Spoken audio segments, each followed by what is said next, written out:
Hi there, Ken Cook here. I'm having another episode.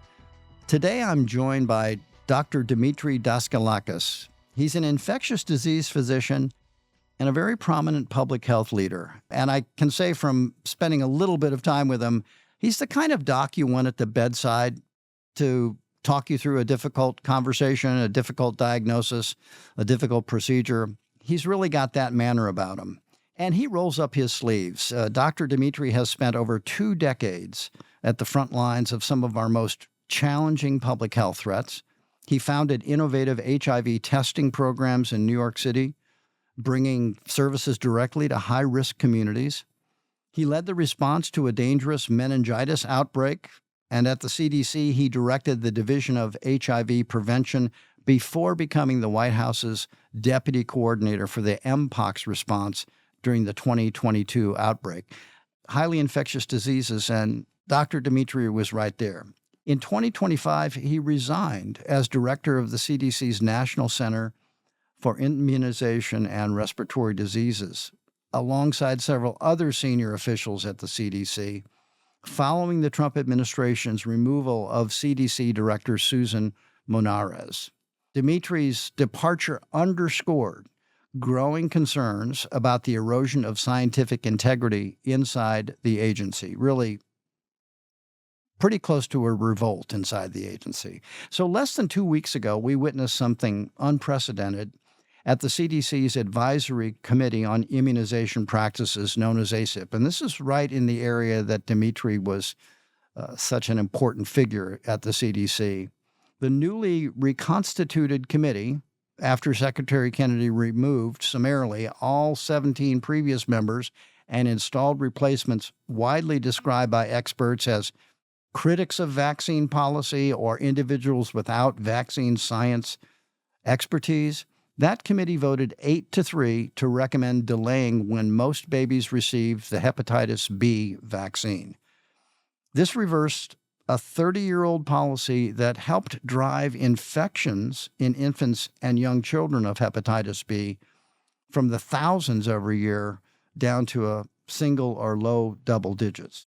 Needless to say, a stunning and very troubling shift. The policy change is striking and scary, and today we'll be discussing what those changes and other changes at the CDC mean for public health, vaccine policy, the role of scientific integrity in protecting Americans from infectious disease, and also the central issue of how we trust or don't trust public health authorities in this country. So welcome to the show, Dr. Daskalakis. I think you're a DC native. Is that right? I am. And you can call me Demetre, much easier. And yeah, no, All right. I'm the rare DC native. There are a couple of points in your career before we get to the CDC I'm certain shaped your career trajectory and made you understand the importance of both institutional authority that needed to be used right and well and thoroughly in the public interest, and what to do when that wasn't happening. It's just my guess that this formed around your early training and maybe your first engagement with around 2006 with the Men's Sexual Health Project. That's just a guess on my part. Yeah, I mean, I learned how to do public health accidentally. I never sort of understood what public health was, which is I think what the problem is with the world. No one really Yeah. knows what it is because Yeah. if it does its job right, it's sort of connective tissue that you don't see. You think about the main organs, but not the connective tissue.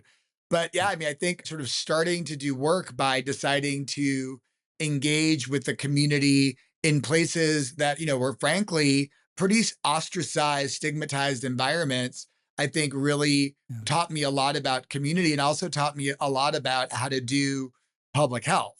Yeah. And so that was in the early 2000s. Then you were in the Department of Health in New York City for a while. That's in the trenches. Oh yeah. It is the premier health department in the world. And they didn't pay Yeah. me to say it. It really is the premier health Yeah. department in the world. And I feel like the sort of experience I had doing HIV and STI screening in connection to care and post-exposure prophylaxis for HIV, like in the clubs in New York Yeah. City, I Yeah. think then like translated into like I was partially like an expert and partially like connected to the community in a way Yeah. that like others maybe, there are some out there, but that didn't have like that same sort of, fundamental connection. So working at New York City Department of Health, like I moved from running the HIV bureau where, we made all these changes that drove the HIV numbers way down and I think Yeah. changed the tenor of HIV prevention and care in the city. But then, like, moved into disease control where I was in charge of all of the infectious diseases in the city as well as the public health lab. And now that was, where I really went from doing public health that was more the everyday public health into the public health that was like the emergency response. Yeah. I went to school to get a public health degree and it was great. I went to Harvard, I learned so much. When I started at the Department of Health in New York City, I didn't really know how to do applied public health. And I Yeah. learned from, amazing public health professionals, but also many of them had been epidemic intelligence service officers at CDC. So I never did that program, but if that program didn't exist, I would not know what I'm doing. So it was a great experience. I always tell people that the strength of the public health system is what you walk into your doctor's office with. Right. I happen to come from an end of the environmental community that has worked a lot with public health professionals who really did understand it and were in the public health service. What are we missing? It's not just that we're missing it, but that profession suddenly seems reviled. I'd be curious to know your perspective as someone from the inside, it bothers me, and I can only imagine it bothers you. Yeah, I mean, I have an interesting perspective because I'm inside outside. Yeah. The simple answer is it's different than medical care. So that's number one. So public Yeah. health is not going to the doctor or going to the hospital. But what public health actually is like a way of thinking, an infrastructure, and a group of scientists that really are the connective tissue that connect community with clinical care. So it's like the Yeah. bridge. And it's not just clinical care, it's like environmental health, all of Yeah. those things. Yeah. So it's the stuff that clinical care doesn't do and the stuff that non-medical people don't do. And it's sort of the thing that then is the bridge. It's like the program that makes sure that vaccines are available for children Yeah. who may not have insurance. It's the program that makes sure that we're able to figure out what's going on with food infection outbreaks. It's the program that supports overdose prevention, right? So it's all the stuff that kind of is underneath that sort of connects it all together, but is different than the going to the hospital to see your doctor. Yeah. And also conduct surveillance Yeah, to make sure we're on top of things that, might be absolutely. presented in thousands of doctors' offices across the country, but they add up to something that's bigger and maybe Yeah, worse. no one would know what's happening with diseases, whether they're infectious or non infectious, if it wasn't for public health. The hospital can only see what the hospital knows, or the health Yeah. network can only see what the health network knows. Public health sees all. So it's Yeah. able to sort of look across systems, across hospitals, across providers, and they're able to say, you know, influenza is increasing in Kentucky, as an example. Right. And so, Right. maybe the hospital in Lexington can say, oh, yeah, it's increasing, but it's the public health like infrastructure that can give you like this more industrial strength, big information that guides what we do in the country. I've read a little bit about, and I remember the meningitis outbreak Yeah. in New York City. That seems to me as if it might have been one of the crucibles that you worked your way through to, brighten your understanding Yeah. even more of public health. Talk about that a little bit. There was an outbreak of meningococcal disease, or it's a bacteria that causes meningitis that was mainly happening in gay, bisexual, and other men who have sex with men. And at that time, it was before I joined the Department of Health in New York City, and I was running all of these programs that were providing services to like hundreds of gay and bisexual men all over New York City. And so when I heard about the outbreak, the clinician in me said, well, obviously there's a vaccine, and the vaccine is like one of the ways that you end this outbreak. So I should be able to figure out how to do vaccines like in the places where I interact with the men Yeah. who were Yeah. specifically at the highest risk. So I called my friends at the Department of Health, and they were like, well, it's a little atypical, but like, let's get you trained up on vaccine storage and handling. And then you can go out there and do vaccines. And everyone was like, he'll do a couple hundred and it's the end. 3,500 later, one of the big reasons why we were able to end the outbreak in New York City. And so like I with my hands gave about Yeah. 3,500 of them in clubs all over New York City, and also at a couple of clinics that were recruited people from clubs to come during normal business hours. Well, thank you for that. I mean, I find myself wanting to thank doctors these days because they all have stories like that, especially doctors who either found themselves, especially lately, in an infectious disease crises. That was obviously one. Meningitis is nothing to mess with. No, there were people who died. And so, like, that's Yeah. why, it was really important to me. I had the platform, I had the community, I had the clinical skill, and I had a public health department, that said, let's give it a shot. And literally, let's give it a shot. And Yeah. Yeah. it worked. And so that's one good way to learn how to do your first vaccine campaign. It sort of mattered in the future for me, but it was really good. So by 2020, by then you've joined the CDC in the Division of HIV Prevention. Yeah. So you're coming into the Well, CDC, right? I had a little other claim to fame there, which was that I Uh, was the incident commander for COVID-19 in New York City. oh, Yeah, from oh January my God. 2020 until November 2020 before I went to Oh my CDC. gosh. So my COVID experience was epicenter, like the leader of Oh the my agency. gosh. Yeah, it was great. It was a very formative experience for all, A, I survived, and B, it was formative. It doesn't Oh, get bigger than that in terms of handling a pandemic. no, of course not. And thank you for that service too. And when you hear people talking about how we could have managed COVID differently, and I'm sure you have ideas about how we Sure. might have done things differently, I'd love to hear them. But I get feedback from people who tell me that COVID wasn't real. Yeah. Even when I criticize Kennedy or write something about Maha or what have you, it's a flashpoint, and the threshold that they want to set is that it's all made up. Yeah. It wasn't made up. No. I mean, I didn't have a day off for about 7 or 8 months, and every day was I couldn't write a horror movie more horrific than Yeah. sort of the experience of a virus, really trying to destroy people. And Yeah. so, yeah, I mean, I think it was all so very real. And, I think, Ken, you're going to agree that, I think there's a lot of distortion that happens and a lot of manipulation of our memories. And I remember going, to Elmhurst in New York and seeing really horrible things, and going Yeah. to Jacob Javits Center where we had created a Oh, makeshift hospital, and looking at the, I guess it was the USS Hope, the ship that yes. was docked. And, I went to testing centers when we started them up and saw people getting their COVID tests. And, I beg to differ that definitely Yeah. Yeah. history has demonstrated that this has been a pretty significant event caused by a virus. Yeah. Yeah.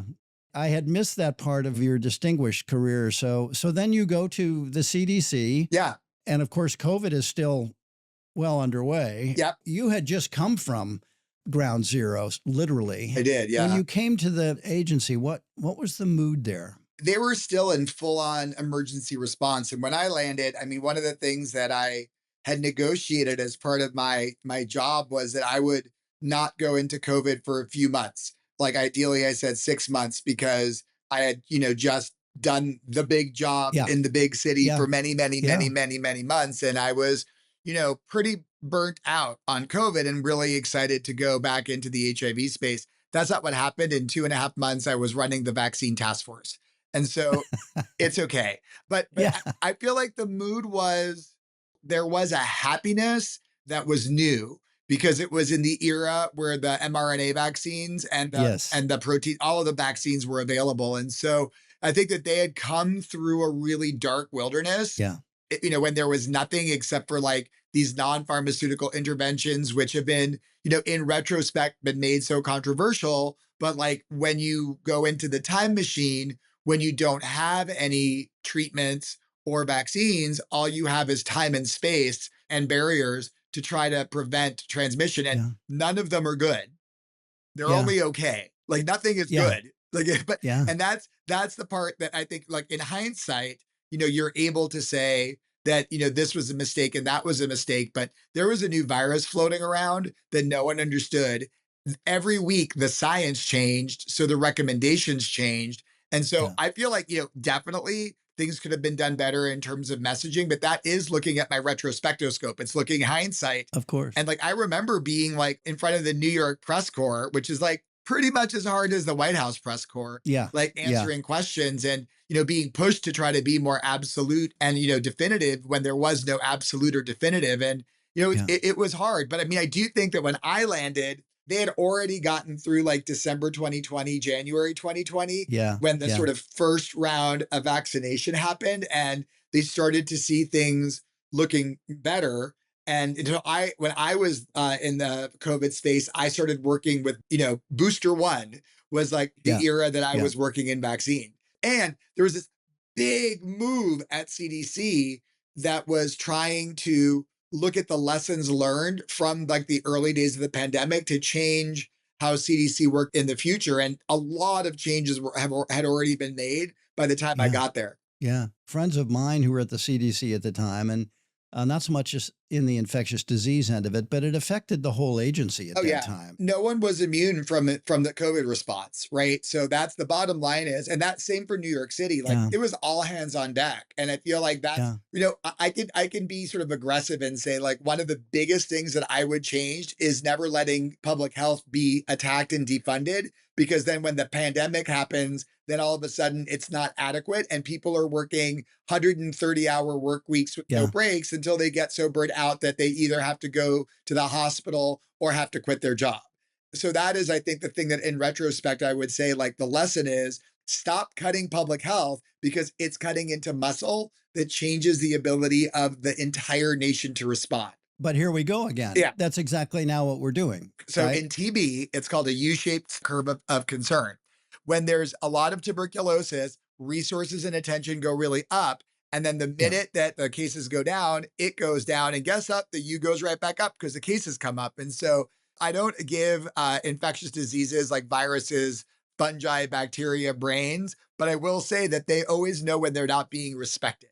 And so, like, there needs to be a healthy respect for the fact that when you put humans against microbes, if you don't sort of resource the way to protect them from the microbes adequately, the microbes will sometimes win. Yes. Yes, that's right. And of course, there are some people you have to convince that microbes are a real thing and a Well, yeah. cause of disease, but let's leave that aside We'll for the just leave that moment. hang there. like So, like the miasmas around us. yeah, yes, yes. What else were you working on?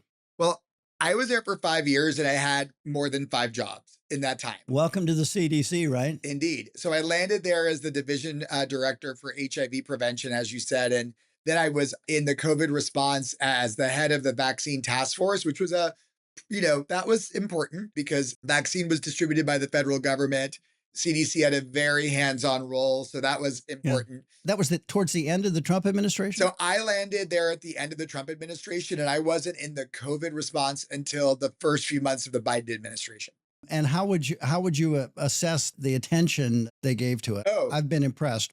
Trump won. I mean, and Biden were putting a lot of attention on COVID because it was like the Yeah. most critical. It wasn't like one wasn't more than the other. It was the same. And they were Yeah. putting like, really high levels of emphasis because not only was it about health and in people dying, but it was also the economic impact had Yeah. been so Of clearly course. felt that, of course, it was the centerpiece of all the things. So when I was in New York City, I felt that like there was a lot of attention that was provided by the first Trump administration. And then when I was at CDC, I felt very similarly like this was the center piece of their agenda was trying to sort of wrap themselves around to control COVID. And such an important point, right? That here you had the same scientists and public health experts working across two administrations. Both administrations grasped the significance in Yeah. their own way of the problem. And there was nothing partisan about it. It was, oh my gosh, we have a big common enemy here, and we have to come together and do something about it. That's right. That changed with the third administration when we hit Trump too, and everything, it's completely different. But the first Trump administration and the Biden administration were like all hands on deck. Let's take care of this thing. And Yeah. remember, Trump administration is Operation Warp Speed.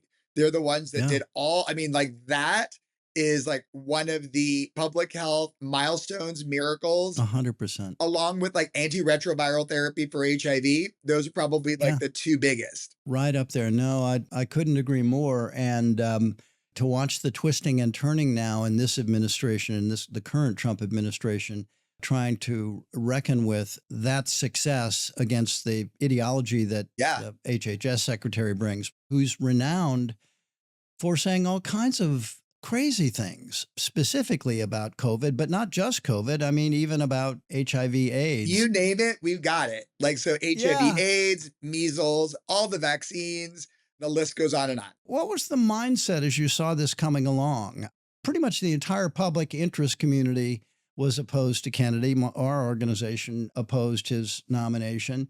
We always felt that there was a con going on there and that the real game was to talk about food, but take action on vaccines. What was your sense inside? Did you know Kennedy or? So I've never met the man. Remember, I was the head of vaccines. There's two of us that sort of spanned the vaccine endeavor. And I had like the part that didn't have to do with vaccine safety with Dr. Dan Jernigan's team. But we had Dr. Deb Howery, who resigned when I resigned, and she was the transition lead for the agency. And so she had us line up like we were in the military, and which because she's amazing. She's an ER doctor, and like the gene is strong and it's great. Yep.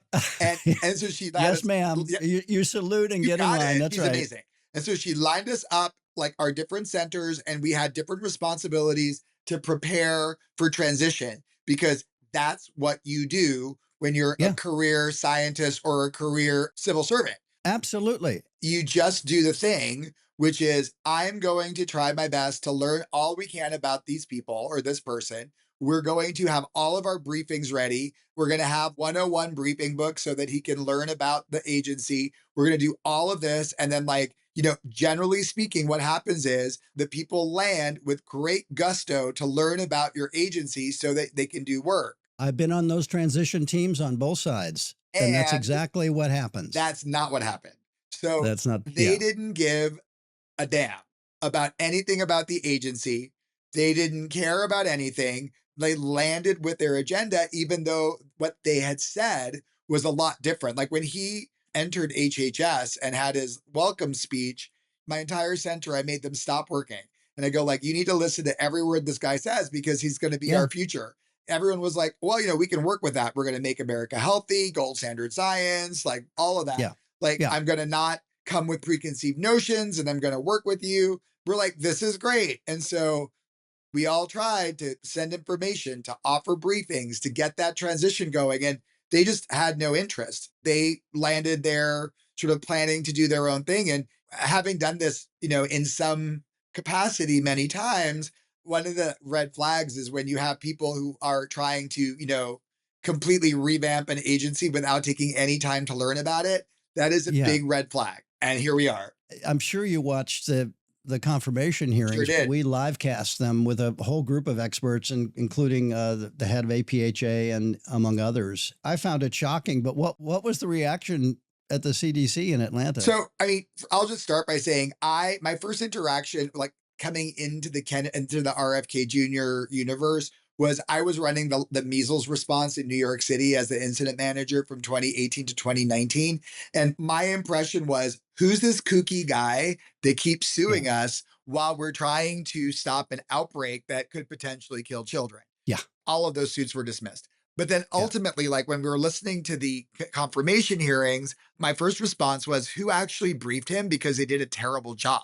He didn't seem to know anything about Medicaid or Medicare. He really didn't understand public health. There was an entitlement that was frankly offensive, where rather than having to answer questions, he could just have a twist of a phrase and just walk away and move on. And so that was my impression. I was like, but I was like, we're going to have to work with this guy and we've done all the work. In my head, I'm like, the weight of being responsible for the health of all of America in your job should counteract some of your conspiratorial kookiness. And it didn't. Yeah. I think it's been proven to be the case that one reason he probably didn't engage, and it's been a lack of engagement ever since, is because he wasn't confident and didn't have a team that was going to present his viewpoint and argue it out on scientific grounds.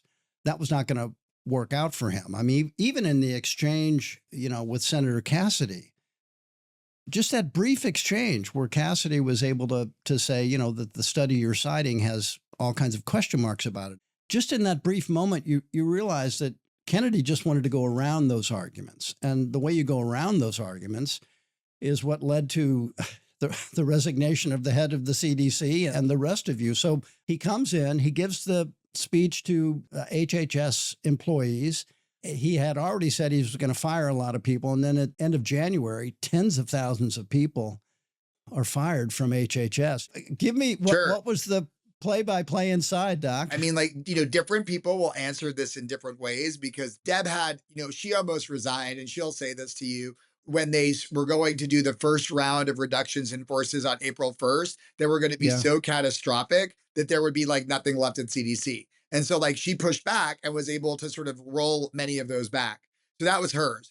For me, mine had a lot to do about vaccines. So my center did not lose a lot of people during the first 2 rounds of reductions in force. We were held immune, as it were. And so 16 people actually were fired from my entire center, which is over 1,400 people. So it's still, those people, that's their jobs, their lives and all that, but it wasn't like they chopped 500 people. So for me, the first thing was when I was informed about Secretary Kennedy changing the vaccine schedule for children and pregnant people on an X post, so on a Twitter post. Yeah. And I was like, well, that's not how we do things. And not just we, the CDC, but that's not how anyone should accept government. You don't want your vaccine policy done fast and loose. And so that was a red flag. We were able to mitigate that a little bit in terms of making it a little of a softer thing where kids can still access vaccines. And frankly, they're so bad at governing, they didn't realize that when they said no pregnant women should get it, technically pregnancy is an underlying risk factor. So it canceled that out anyway. So, that was not the moment. The next thing was when they fired all of the advisory committee for immunization practices staff and brought in what I call the zombie ACIP, which is just so much ideology driven with, more questionable science and conspiracy. That got me really close, but I was like, I need to stay there because what I can do is keep CDC doing its scientific part. And if these people talk about crazy things, let them talk about crazy things so everyone can see how crazy they are. That's a key point. You can't change the science. No. And suppressing it gets you in trouble. And doesn't change it, no. Right? It's the science is still rolling forward. The evidence is accumulating. Yeah. When you suppress it, you can certainly give the appearance of decisiveness with a different set of evidence, but they never show their work. Correct. Doc. I say that all the time. If they were in math class in elementary school, they get an F. And that is the main thing. But what's happening now, so I'm going to fast forward the tape, is that there seems to be no need to actually have science prove anything. What instead they're doing is creating documents to support what are going to be really nefarious things, especially in vaccine, that will destabilize the trust of parents and also destabilize the manufacturers of vaccines so much that we may not have vaccines in the near future. And so why bother doing a study when instead you can, change the website on vaccines and autism and just say, it is not scientifically accurate to say that vaccines do not cause autism, when in fact, it is very scientifically correct to say that they do not cause autism. So when I left, I feel like I was a fortune teller. I said, this is what's coming. They're just going to make announcements and it's going to be the law of the land or the policy of the land, and no scientists will be involved. And so as that was happening for the ACIP and we all got sidelined and they were creating an environment where they could present conspiracy theory and make it equal to CDC science. When Susan Benares was fired, where I no longer had a scientific leader who could go up into the secretary space and try to be a diplomat for trying to not really screw up the whole country.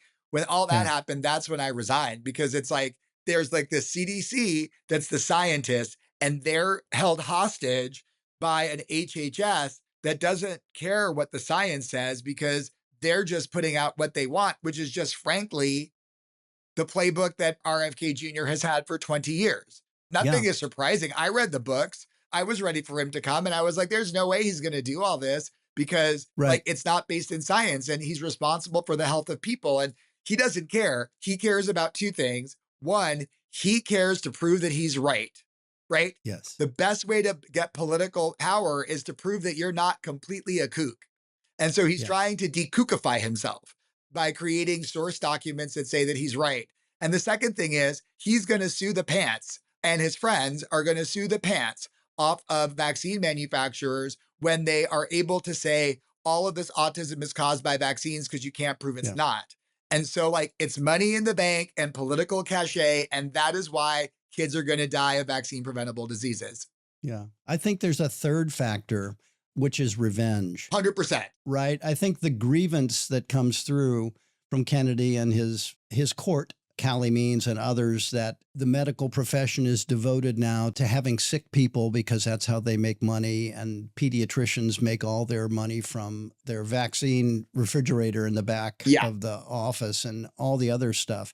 The fact that he was dissed by the mainstream media and now avoids it, gives no interviews. The fact that he was dissed by the scientific establishment in a very Trumpian way. I think grievance and revenge drive this man. Yeah. And you're kinder than I am. Like, that's my dekookification theory, that this is the revenge to say I'm not a kook. But I go deeper and say, like, I don't think it's just I want to feel vindicated. I think it's also because he wants to be able to run for something in the future and say, look, I Yeah. was right. So if you can Yeah. point to a CDC document and say, I told you the statement that Yeah. vaccines don't cause autism is not scientifically accurate. That's what I've been saying for 20 years. So all these people have been lying and I'm right. And meanwhile, every scientist in the world who actually understands the studies and understands a good study versus a bad study really doesn't believe anything he's saying. But it doesn't matter because it takes scientists 3 pages to say things and all he has to do is a soundbite. And Yeah. somehow he's been given the sort of dominion and power to make that like the law of the land. Yeah. And if it has the imprint of the CDC, the agency he once said was corrupt and couldn't be trusted, now he wants that imprint to validate what he's claiming, but he's sidestepped everything about Yeah. the CDC process. Extremely Orwellian, right? It is just like Yeah. right out of Orwell. All the scientists at CDC, they have mind crime. There will be vengeance upon them. And the secretary is creating doublespeak. Like when I hear the word gold standard science come out of his mouth or Oh, man. any of the people at HHS's, that literally is a distraction to tell you that we've circumvented all of science and we're calling it gold. So I like to call it fooled gold standard because like there's nothing there. It's just like so much glitter with nothing underneath. I think that's exactly right. And, I've had a number of folks on the podcast where we've reached this point where I've said, look, his viewpoint on science or on any specific scientific issue, such as the Tylenol theory of autism, it's not like he brings scientists to go head to head with scientists who disagree. He just fires the scientists who disagree. He said that to Dr. Menares, and she said it at her hearing that his directive was keep firing until you get low enough in the organization where people don't resist you. Yeah. Or even better, have your people at HHS call the web contractor going around all of the scientists and have them post your crazy autism and vaccine page. Yeah. So no one has any say or any ability to even try to mitigate the harm. He is the wolf and he has clothed himself in the sheep's clothing of CDC. He Yeah. said in the New York Times, like he decided to change the vaccine and autism page and gave the directive to do it. And Yeah. so that's, if you like your science authoritarian and you like your policy fast and quick and distorted, then that's great. Then he's your man. Yeah, that's your man. But if you want to actually have a process, send condolences to the scientists at CDC who are stuck in this organization that is, just doing terrible things for people. Forget the science. For people, Yeah. This is a terrible thing. And autistic kids and their parents should be so mad. Yeah. And they are. They They should are. be I've talked to a madder. lot of them. He Yeah. is literally taking advantage because he is just trying to generate litigation so he makes more money and is just going to cause so much harm to people. Yeah. I haven't heard him say a word about actually improving the service and the assistance that we provide to the families who have autistic children. I go back to what I said in my letter. There is a extreme vein of eugenics in everything that this man does, right? Yeah. Survival of the fittest. We don't care about people with disabilities. Remember that the acting director of CDC, like when they pull down all of these websites about people with disabilities, was like, well, that's a great start. So it's like Yeah. there's a certain group of people who should propagate to restock the flock, and everybody else is plumb out of luck, because underneath all this is like this idealized view that, we're optimizing the environment so that the superior genetics can shine through. And if you have something that's hard for you, like, let's just keep cutting your services so you're not able to get it anyway. So, I mean, like, it's Yeah. dark, but I actually believe that that's what you're seeing. No, I think that's right. And I think, I don't know if you've read the book, The Project, about Project 2025. I strongly recommend it. I'm trying to get the Oh, I author. haven't read it, but I will. Oh man, that kind of thinking about healthcare is manifest there, and it's not just a plan. It was an active. Let's recruit people who can make this happen, which he certainly does. So, what do you? I'm sure you're in touch with a lot of people on the inside who are still there, and I started off by admiring and thanking you for standing up and stepping down, resigning on principle. But not everyone can do that. Not everyone, Right. I mean, people have lives, people have mortgages. And also, some people probably feel that they can put their head down and still contribute to good things. We heard all this during the first Trump administration, of course, of people saying, yeah, I could quit, but then really crazy people would run the show. But what are you hearing from your former colleagues at the CDC? I mean, like when the autism and vaccine page went up, like I had Oh, people calling me crying. So yeah, I feel like everybody is in, it's the advice that we've all given everybody. You have to find your line and stick to it, but you have to do what's right for you, as well as sort of your respect for yeah, that line. And so, I think that the main message is that people are trying to sort of focus on the scientific work that they do, realizing that some yeah, of it is being disregarded, but still they're sort of holding the fort there. And so, they're distraught. And, the frankly, on October 10th, when they did the reductions in forces related to the government closure, yeah, it's a preview. Like, so they rolled some of them yeah, back, but like that's their plan. And so yeah, those are all coming. When Russ Vought said that he wants to make like every day in the life of a federal worker miserable, and he wants everything to be extremely traumatizing, congratulations, you've achieved it. yeah, These people are like just sitting there going like, I'm going to hang out as long as I can. I'm trying to look for jobs to figure out where I'm going to go. There are no jobs because everybody is looking for them, and yeah, they're really yeah, distraught. And there's going to be there are people who are going to quit like me with no plan for the future, because it's just they're going to be asked to do something that's wrong. And so, yeah. that's where we are. Yeah. I got to know Bill Ruckelshaus a little bit and got to thank him one time. We had a mutual friend, Bill Riley, who also was an EPA administrator under Bush 1. I feel like I'm talking to someone who's achieved something at that Wow. scale in the public health realm. Well, So thank you. I'll just say it. You and your colleagues, I know you resigned as a team. Maybe I'll get a chance to talk to some of your teammates down the road. But let me ask you this. Sure. You're a hands-on doc as well as a public health person sitting behind a computer screen. You've been out and given the shots. You've worked in these communities. You've explained complex things to people. What do you say to the MAHA followers?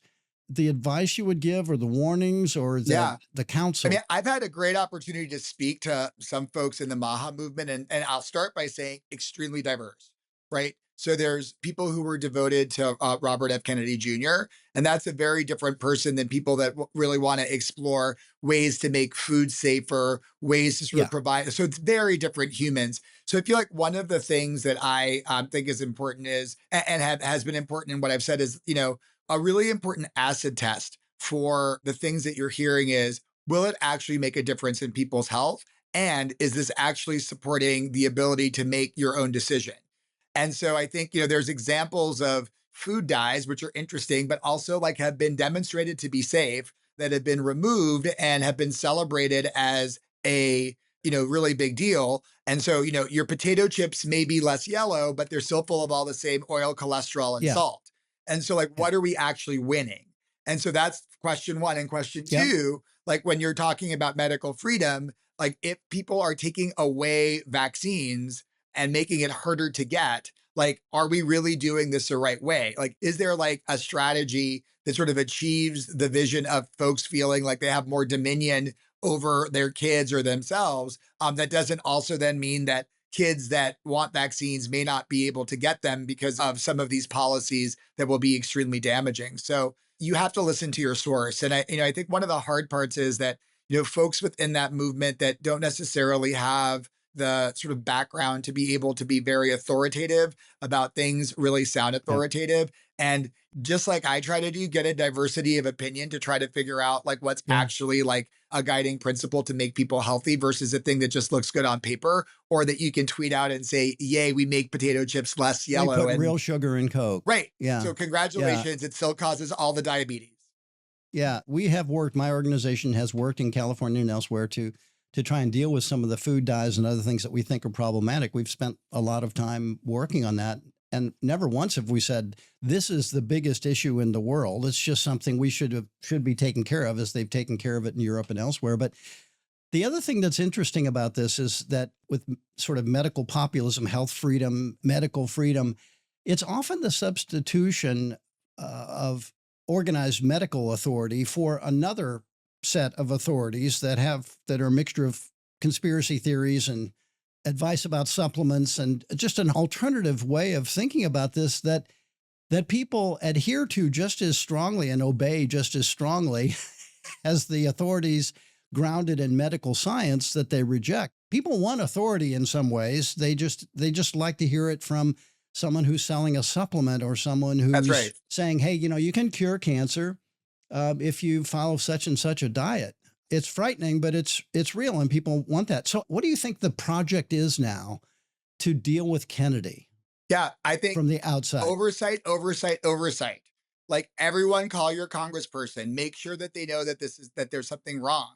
And I feel like that is like our key. I mean, he magnifies himself with bad press or good press. He doesn't care anymore, which is a thing. Yeah. But oversight Yeah. is something that I think will continue. And I think, as the pendulum swings, I think different people will have different questions that will be very hard for him to answer, since it seems pretty clear that he lied to Congress. Yeah, especially to Cassidy. Yeah. Demetre Daskalakis, thank you so much, Doc. Thank I you. can't tell you how much this conversation means to me, and I know it's going to be meaningful to our listeners. So I'm so grateful for your courage and your decisiveness, on behalf of the public health, which is on behalf of all of us. Great. Thank you so much. Thank you to Dr. Demetre Daskalakis for joining us, and congratulations on your new position as Chief Medical Officer of the Callan Lord Community Health of New York. And thank you out there for listening. If you'd like to learn more, be sure to check out our show notes for additional links for a deeper dive into today's discussion. Make sure to follow our show on Instagram at Ken Cook's Podcast. And if you're interested in learning more about EWG, head on over to ewg.org or check out the EWG Instagram account at Environmental Working Group. If this episode resonated with you, or you think someone would benefit from it, please send it along. The best way to make positive change is to start as a community with your community. Today's episode was produced by the remarkable, truly remarkable, Beth Rowe and Mary Kelly. Special thanks to Ryan Khan, who's working with me right here in the studio here in DC. And our show's music is by Moby. Thank you, Moby. And thanks again to all of you for listening.